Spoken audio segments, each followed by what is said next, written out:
नमस्कार, आप देख रहे हैं हिंदनामा न्यूज और बड़ी खबर रीवा से है, जहां आपको बता दें जीडीसी कॉलेज यानी कन्या महाविद्यालय की छात्राओं ने कलेक्ट्रेट पहुंचकर संविधान बदलने की मांग कर डाली है। चलिए आपको बताते हैं खबर में क्या कुछ है पूरा माजरा। छात्रावास में भेदभाव का लग रहा आरोप, संविधान बदलने की मांग को लेकर कलेक्ट्रेट पहुंची कन्या महाविद्यालय की छात्राएं। रीवा जीडीसी कन्या महाविद्यालय परिसर के भीतर स्थित आदिवासी कन्या छात्रावास में रह रही बच्चियों ने छात्रावास के भीतर खुद पर हो रहे भेदभाव के चलते बीते सोमवार को कलेक्ट्रेट कार्यालय पहुंचकर संविधान बदलने की मांग करने लगी, जिसमें उन्होंने भारतीय संविधान के अनुच्छेद 15, 19 और 21 में बदलाव की मांग कर डाली है। आपको बता दें, छात्रावास में रह रही छात्राओं का आरोप है कि छात्रावास परिसर में उनके साथ भेदभाव किया जाता है तथा कुछ छात्राओं को खाना दिया जाता है, जबकि कई छात्राओं को भोजन न मिलने के कारण भूखे ही रहना पड़ता है। छात्राओं का यह भी कहना है कि उन्होंने अपनी मांग को लेकर कलेक्ट्रेट कार्यालय में धरना दिया है। 6 घंटे तक धरना देने के बाद हमें कार्रवाई का आश्वासन मिला है।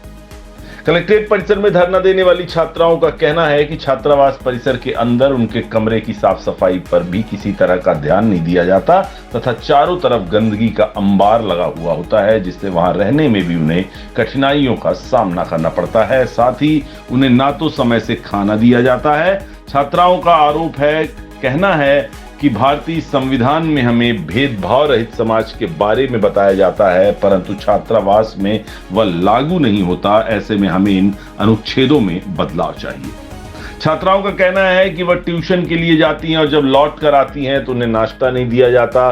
वार्डन मैडम यह कहती हैं कि शासन से पैसा नहीं आता है और वार्डन के द्वारा शाम को नाश्ता नहीं दिया जाता। हमें स्वच्छ वातावरण नहीं मिल रहा है। टॉयलेट और वॉशरूम की सफाई भी समय पर नहीं की जाती। एक सप्ताह तक किसी भी प्रकार की सफाई नहीं की जाती।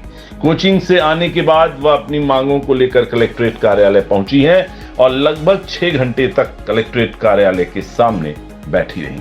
तो वहीं मामले पर आदिम जाति कल्याण विभाग के डीईओ ने जांच की बात कही है। उनका कहना है कि छात्रावास परिसर में अगर किसी भी प्रकार की अव्यवस्था है तो उसमें जांच करके कार्यवाही की जाएगी।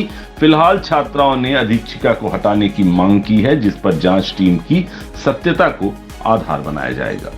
तो वहीं सारे मामले में कलेक्टर प्रतिभा पाल का कहना है कि जीडीसी कॉलेज की कुछ छात्राएं आई थीं। उनका कहना था कि वह अनुसूचित जाति के 50 सीटर छात्रावास में रह रही हैं। छात्रावास में गंदगी रहती है, साफ सफाई की समुचित व्यवस्था नहीं है। इसके साथ ही बाउंड्री वॉल भी टूटी हुई है।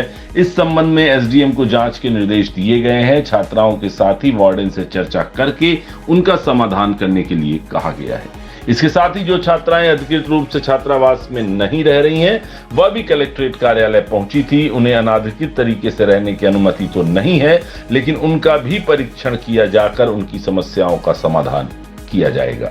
मेरा नाम पायल सतनामी है। मैं जीडीसी हॉस्टल की छात्रा हूँ। मेरे यहाँ की अधीक्षिका मैम डॉक्टर कल्पना मैम है। मैं एडमिशन वाली छात्रा हूँ। बाकी मैम बोलती हैं नॉन एडमिशन अभी नहीं हुई है दीदी लोग।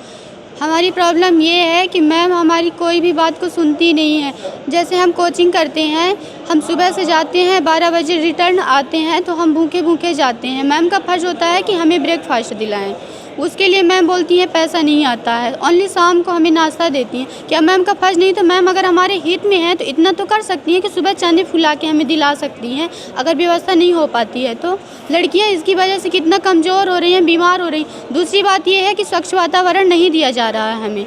लेटरिन वॉशरूम वगैरह बिल्कुल भी सफाई नहीं। एक हफ्ते तक इतना गंदा पड़ा रहता है। खाना एक बाल्टी 2 बाल्टी ऐसे पड़ा रहता है। एक हफ्ते तक कोई सफाई नहीं होती है। सुबह से यहाँ बैठे हैं आप? हाँ, हम सुबह से 11 बजे से बैठे हैं। कोचिंग करके आए हैं। खाना पीना तक लड़कियां नहीं खाई हैं, बैठी हैं। कितने घंटे हो गए आपको? 4 बजे 6 घंटे हो गए हैं। किसी ने बात की? अधिकारी ने आके क्या हुआ? किसी अधिकारी ने बात की आप लोगों से? हाँ, अधिकारी ने हम लोगों से बात की है। बोली है कि आप लोग एडमिशन वाली बस रहेंगी, बाकी नहीं रहेंगी, ऐसे ही बोल रही। जिन लड़कियों की व्यवस्था नहीं है, इतनी दूर दूर से है। हम सतना जिले से हैं, कुछ रीवा जिले की हैं, कुछ छत्तीसगढ़ की, इतनी दूर दूर की रहती हैं। क्या उनकी व्यवस्था का फर्ज नहीं होता है मैम का? क्या चाहते हैं? हम ये चाहते हैं हमारी सारी समस्या का समाधान हो। मैम हमारी बात सुनिए। पायल सतनामी। सीट बढ़ाई जाए।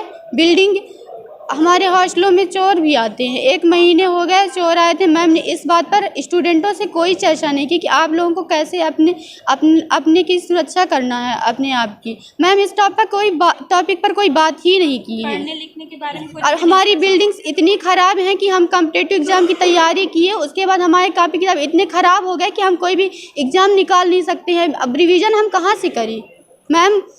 इसके लिए तो मैम हमारे यहाँ की अधीक्षिका हैं तो हर चीज़ का हक है, हमारे लिए लड़ सकती हैं मैम। अनुच्छेद 19 और 21 का आप लोग जिक्र कर रही हैं कि ये क्या है? अनुच्छेद 15 के अनुसार हमें भेदभाव किया जा रहा है। कौन करता है भेदभाव? मैम करती हैं। कुछ लड़कियों को खाना देती हैं, कुछ लड़कियों को नहीं देती हैं। और रात में कोई लड़की तबीयत तो पूछकर तो नहीं आती है, किसी की तबीयत ख़राब अचानक हो गई ना तो कोई मैम कोई कार्रवाई नहीं करती हैं। अगर आपकी मांगे पूरी नहीं होती तब आप लोग क्या करेंगे? हम यहीं रहेंगे, यहीं बैठेंगे जब तक हमारी समस्या का समाधान नहीं होगा। हम यहीं बैठेंगे। कितनी छात्राएं हैं जिनके साथ ये दिक्कत आ रही है? क्या कितनी लोग हैं जिनके साथ ये दिक्कत है, परेशानी है? कितनी छात्राएं? 50 छात्राएं हैं, सभी को दिक्कत है। मैम सही है। मैम कुछ बच्चियाँ आपके दफ्तर के बाहर बैठी हुई हैं, क्या मांगे हैं, क्या कुछ बातचीत हुई है?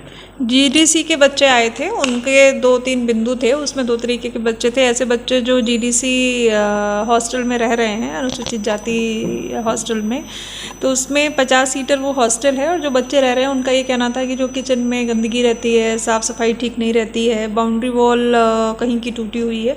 तो इस संबंध में एसडीएम को कहा गया है कि वो मौके पर जाकर के 6 बजे देखेंगे बच्चियों से, और जो वहाँ की हॉस्टल वार्डन है उनसे चर्चा करके, और जो भी इसमें समाधान होने वो हम लोग करेंगे।